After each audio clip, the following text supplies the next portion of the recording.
Good morning, ladies and gentlemen. Good day and welcome to the show. Glad to have you here on the last day of October 2023. Thank you for tuning in.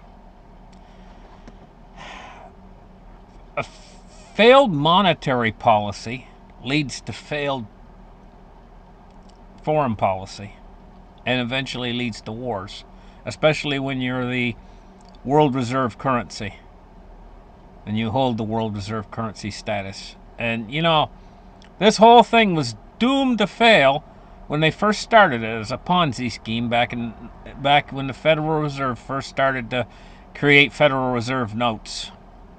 And it especially was doomed to failure after 1971 when they took us off the gold standard. And so now we're coming into the period, but where the failure is going to occur. It has to occur because it's math. But things are sinking in a way they're sinking fast, but in another way it's really slow. But it's going to be slow right up until the last final stage. Let me tell you, they talk about this. If there was a magical drop of water that doubled itself, in other words, one drop become two drops become four drops, in a football stadium, and you were sitting up in the top row bleachers, the very top of the football stadium, and you were chained, you couldn't move, and the water was doubling down on the field. It was splitting and dividing and doubling every few seconds. Well, after I think how that story went was like after about 45 minutes, you'd still be way up there in the bleachers looking down on this pond down below, but it wouldn't be that big. It would be like a pond in the bottom of the stadium. So 45 minutes have passed of the water doubling every few seconds, and now all it is like a swimming pool down the bottom of the stadium, but you're still way up there and you're safe. How much time do you got? Because you figure, hey, if it took 45 minutes and it's just a pond down there, I should be good for a long time. No, you only got 5 minutes left. And because this is what happens with things when they start doubling and doubling. And this is effectively what the monetary system's doing. When we see that it used to be $1 trillion used to go a long way, now they're cutting off $1 trillion every few months or every month or two, and it's not going anywhere. And this is the effect of this. We're on the hockey stick. What can I say? Right now. And so this long-term, slowly getting worse and worse is going to, at a certain point, it's going to go exponential. And it's going to happen rather quickly when it does. And we see it approaching this. So many people out there are completely oblivious to all this, but not you guys in my audience. Because I tend to think that my audience out there are a little bit different. The people that are in the know and are watching these things are a little bit different class of people than the ordinary people out there. They're logical thinkers. And they're the type of person that can face the truth and not scared and run away from it and hide their head in the sand.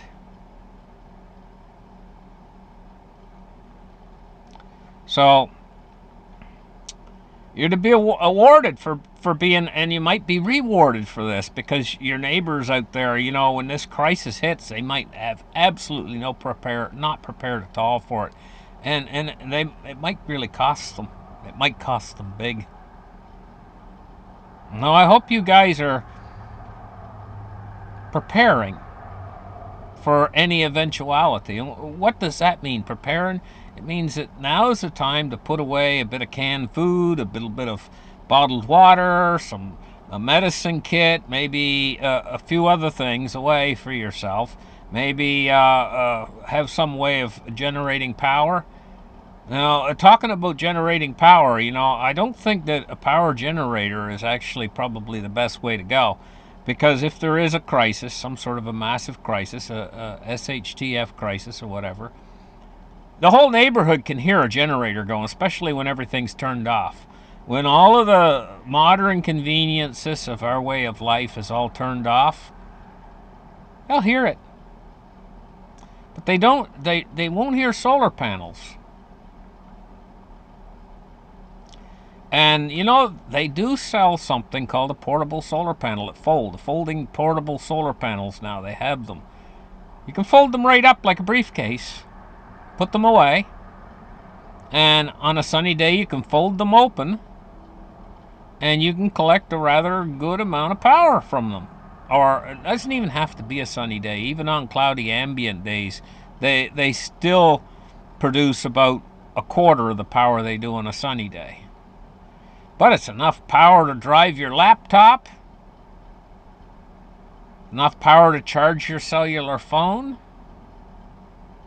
enough power to run your shaver to have a shave. You know, if you store it into a battery, you could even cook. So yeah, well, I'm getting off the subject a little bit, but let's get on to the show now and talk about what's going on out there. The IRS. If you don't know what the IRS is, and here in Canada we got something called the CRA. It's basically the equivalent of the IRS. It means Internal Revenue Service. They're talking about now audits for Americans earning less than $400,000 a year.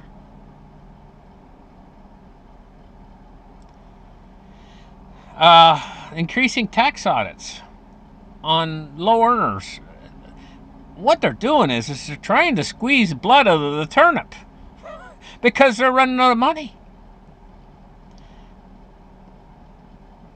What they need to do, what all of these countries in the West need to do is accept the inflation that's coming instead of fighting against it, and just go ahead and print.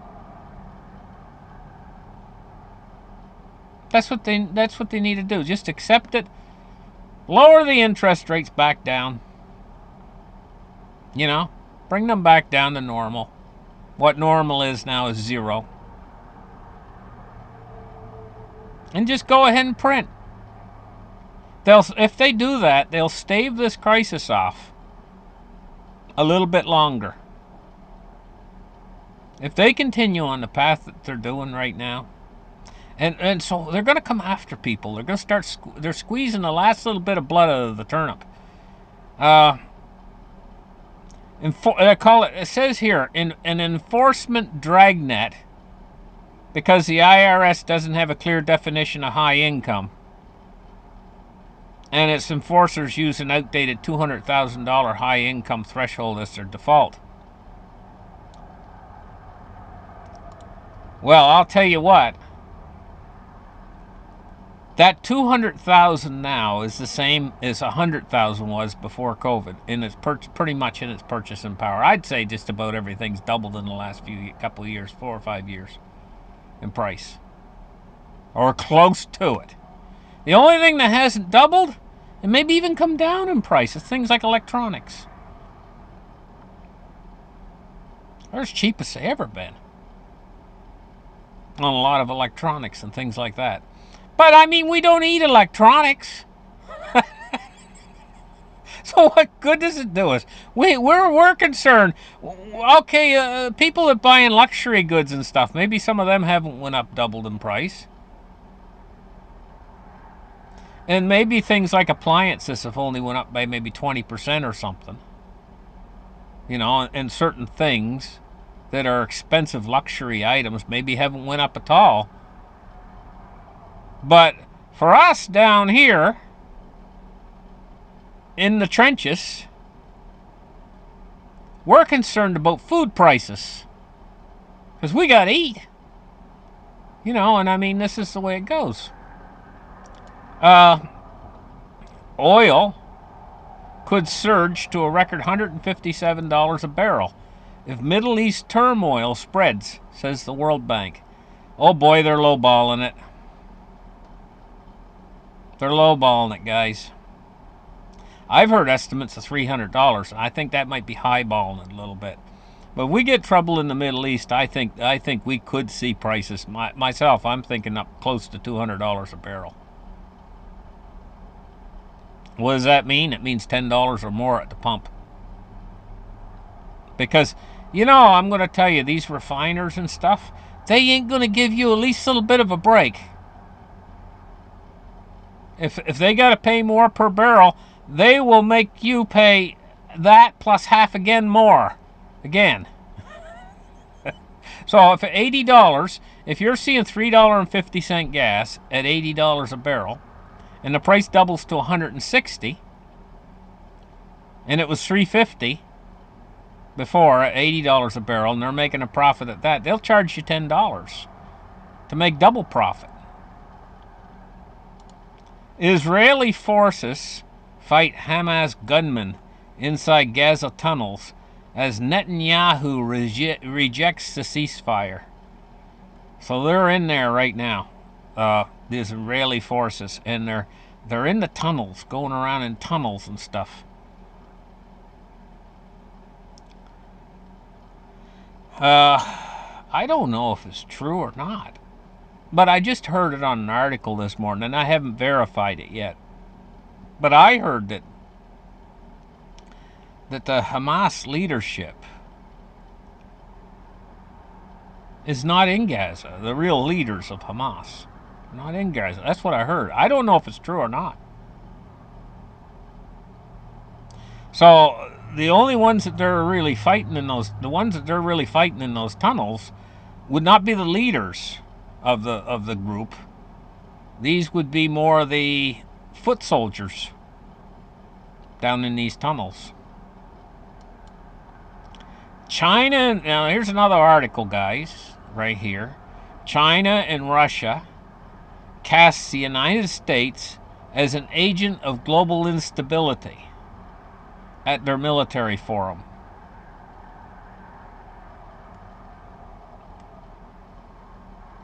You can see which direction things are going right now toward the United States and their allies right now are talking about not giving the Russians back their $220 billion, I think it is. They're going to use it to support Ukraine. Russia's furious, and they said that Russia said that they're going to seize assets and stuff too. So this is not just cold. Remember the Cold War? This is not just cold. This is sub-zero now at this point. So the nations are preparing, and you know what? The U.S. I heard this morning that they've developed a new bomb, a new thermonuclear weapon. I think it said it's, what is it, either 20 times more powerful? No, I think it was 200 times more powerful, or was it 20 times more powerful than Hiroshima?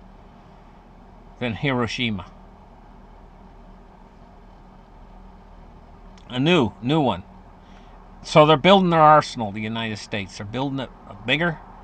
Russia's hurrying to build their arsenal bigger, and they just did a test to test the effectiveness of their systems to blow up everybody, and there's only two countries on earth that are about equally powered to do that, and that's the United States and Russia. They've got the biggest nuclear arsenals by far. But China, I'm not going to underestimate China, because China admits to having, I think, 300 nuclear weapons, but they might have a heck of a lot more, just like they do with their gold. They only say, oh, we only got this much gold, but really, and how much gold do they really have? And, it works in the opposite direction with the United States. The United States says, we got this much gold. You know what it reminds me of, guys? Reminds me of golfers back when, well, I shouldn't say I used to golf. I still golf once in a while. But I used to golf, and there was two types of golfers out there. They had their what they do is they keep score, and lower score is better in golf. If you don't know about golf, a lower score is better, and so they call it a handicap, a score, right? So oftentimes, how golfers cheat is they fudge on their handicap. They don't put in an accurate handicap. There's two types of handicap. One's called a vanity handicap, and that's where the golfer puts in lower scores than he actually gets. And then there's another type of golfer out there that does just exactly the opposite.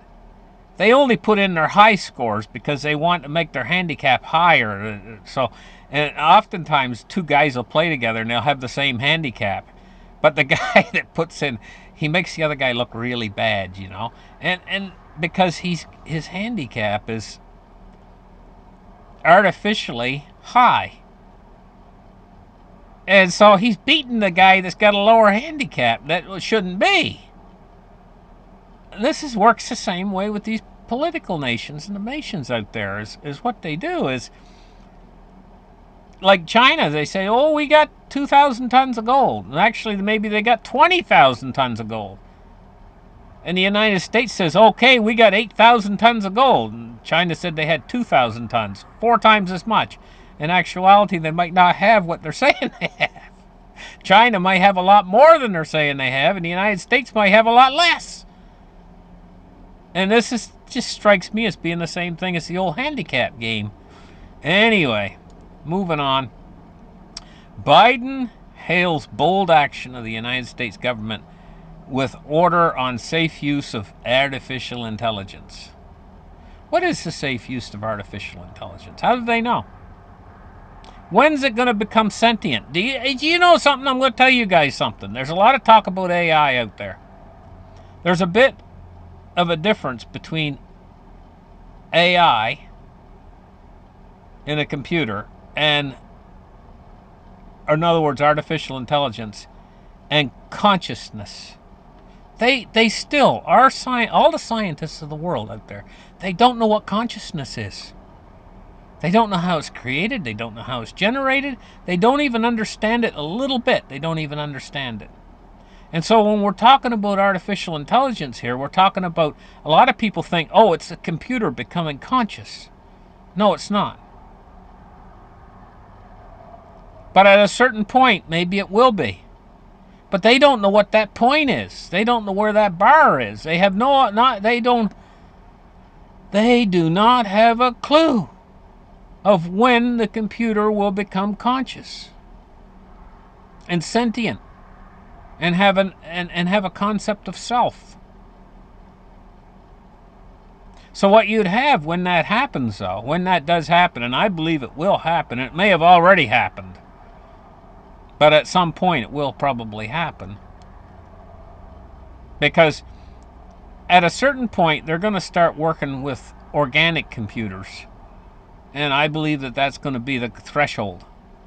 The hardware computers, the computers that are basically made from inorganic material, but at a certain point they're going to start using brain cells and things like that in the computers, and that's when they're going to, for sure, they will get sentient consciousness in the computers. But it'll be able to function and move so much faster than a regular brain like ours. The only difference between a sentient artificial intelligence computer that has consciousness and our brain, we're conscious, and our brains work like a computer, but it's slow. Compared to a regular computer, it's so slow. Even if you got an old computer at your house, maybe you bought 20 years ago, maybe that's what you're working with, that computer can do addition about 1,000,000 times faster than your brain can, even an old computer. Computations. Now, can you imagine how fast the computations are on our modern computers? And maybe in the military, they have computers that are 20 years more advanced than the computer you're using in your house. Imagine how quick it can do computations. Now, you link that with consciousness, and it becomes conscious, and you've created something that is beyond imagining. Talk about Binky in the brain taking over the world. And so, what they're talking about here, safe use of artificial intelligence, this is all just media. It doesn't have any real world application. It makes you feel good. It makes you feel like, hey, they're on top of it. Oh, they're the boys. They know all about it. They don't even know what consciousness is. So how can they determine the safe use of a consciousness that's actually connected to a computer and is able to do computations at the speed of light? They even know what they're dealing with. Now me, I don't think it's a bad thing. I think it might be the greatest thing since sliced bread. Might be the best thing we've ever had. Because right now, what do we got? We got a system full of incompetent, I'm going to say they're practically criminal out there that are taking us downhill to our own destruction. And so if we had an AI that could actually govern our system, it might be the best thing ever. It might do such a much better job. It might be able to figure out all of our problems and solve them for us so that we can run the world effectively without war. Might be the end of war. It might increase our productivity by 10,000% so that we all don't even have to work anymore. And we wouldn't have to, it would open up the whole world to us. It might be. Might be the greatest invention we ever had. So, no, I'm not sitting here saying AI is a terrible thing. I'm just saying that they don't understand what they're dealing with here. And they don't have a clue. And so that makes all of this just PR. Public relations. That's all what this is about right now. Now, taking a look at the silver price today, it's down 21 cents on the day so far. At 23.09. They've been playing these games with silver and gold. And you know what the game is? Create the paper short contracts and use that to represent the real metal and then trade those. And it makes it look like there's a lot more real metal out there than what there really is. And they've been playing this game for a long time. And they can continue playing this game as long as they got enough silver to supply silver retailers and industry. And so we're waiting until the game ends. And you know, war could end this game, but I don't want to see it end that way. I really don't. Cryptocurrency today. Bitcoin's holding its gain at 34,286. Ethereum at 1792. And XRP at 59.37. Wow, look at XRP. 59.37 cents. It was only 50 cents. 48 cents just a few days ago. It came like 10 whole cents. Dow Jones Industrial Average is up 6 points at 32,935. Now it was up a lot more this morning. I just can't help but when I look at this on the tail end here, this market rise up to the peak and then made another little peak. It's making these little peaks. I just can't help but think that there's going to be a big fall coming up. That's going to be the equivalent of this one right here. It's going to be the equivalent of this one right here. So it's going to be a deep gouge, maybe down, I don't know, maybe down as far as here or even here before the Fed finally reacts. Because they're bound and determined they're going to stay the course. You got Chairman Powell, who wants to be a Paul Volcker. A Volcker wannabe. Let's take a look now at crude oil, $82.52. It's up 21 cents on the day. Boy, crude's cheap right now, comparatively speaking. This might not last much longer. Fill up your tanks. There's another thing, guys. You prepping? Part of your preps. And I got one more thing to say. If you guys have hung into the show this long,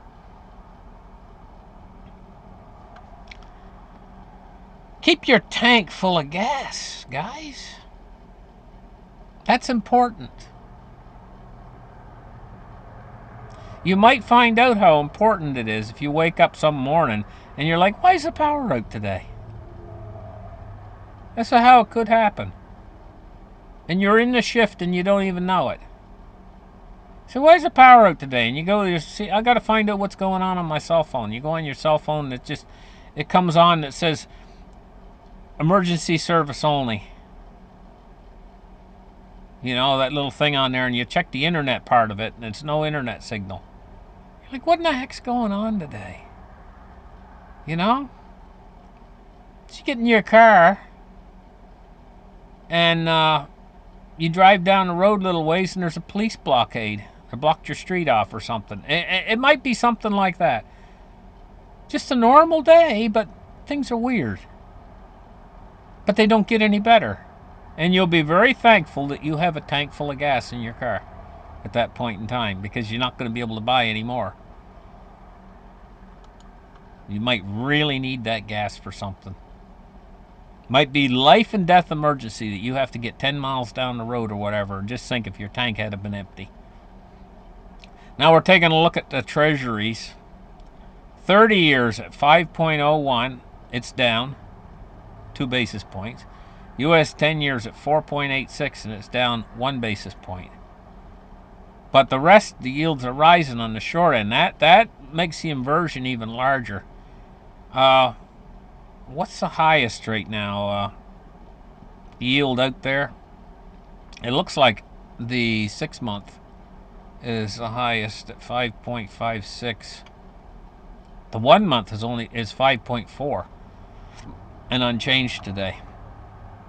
And the U.S. dollar index today is at 106.78, and it's rising today. Thank you guys for listening to my show. Like and subscribe, and we'll catch you guys in the next episode. Have a great afternoon, guys. Bye-bye.